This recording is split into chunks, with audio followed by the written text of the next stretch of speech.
कहानी एक खूबसूरत गांव से शुरू होती है जहां इसाबेला नाम की एक लड़की रहती थी।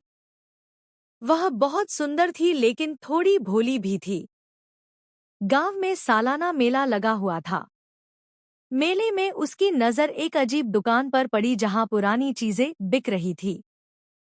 उसे एक खास डिब्बा बहुत पसंद आया जिस पर एक मधुमक्खी बनी हुई थी। दुकानदार ने कहा कि यह डिब्बा बिकाऊ नहीं है, लेकिन इसाबेला जिद करने लगी। आखिरकार दुकानदार मान गया, लेकिन एक शर्त रखी, वह कभी भी इस डिब्बे को नहीं खोलेगी। घर आकर इसाबेला अपनी जिज्ञासा पर काबू नहीं रख सकी और उसने डिब्बा खोल दिया। जैसे ही उसने डिब्बा खोला, एक छोटी मधुमक्खी बाहर आई और उसे डंक मार दिया। अगली सुबह जब वह उठी, तो उसने देखा कि वह बहुत छोटी बन चुकी है। उसकी माँ उसे देख या सुन नहीं पा रही थी, इसलिए वह बिल्कुल अकेली और बेबस हो गई। जिंदा रहने के लिए उसने एक गुड़िया के पंख इस्तेमाल किए और उड़ना सीखा। वह पास के पेड़ से आम खाकर अपना गुजारा करने लगी। एक दिन जंगल में उड़ते हुए उसने एक राजकुमार को शिकार करते देखा। उसके पास भी वैसा ही एक डिब्बा था। इसाबेला उसे देखने गई, लेकिन गलती से उसी डिब्बे में बंद हो गई।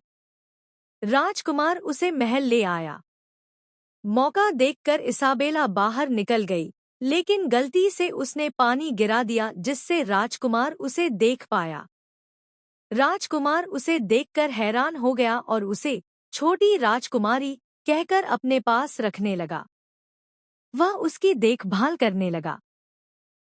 इसाबेला महल में खुश रहने लगी, लेकिन एक दिन शाही नाच के दौरान उसे जलन महसूस हुई।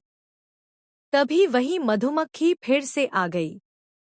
राजकुमार ने उसे मारने की कोशिश की, लेकिन मधुमक्खी ने उसे डंक मार दिया। इसाबेला उसे बचाने के लिए आगे आई, लेकिन मधुमक्खी ने उसे भी डंक मार दिया और वह बेहोश हो गई। राजकुमार को लगा कि वह मर गई है। तभी उसे डिब्बे पर लिखी बात से पता चला कि जादू कैसे टूटेगा। उसने मेहनत करके मधुमक्खी को डिब्बे में बंद कर दिया। जैसे ही मधुमक्खी अंदर गई, जादू टूट गया और इसाबेला फिर से अपने असली आकार में आ गई।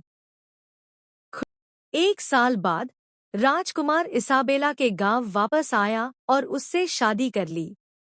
दोनों हमेशा खुशी खुशी रहने लगे।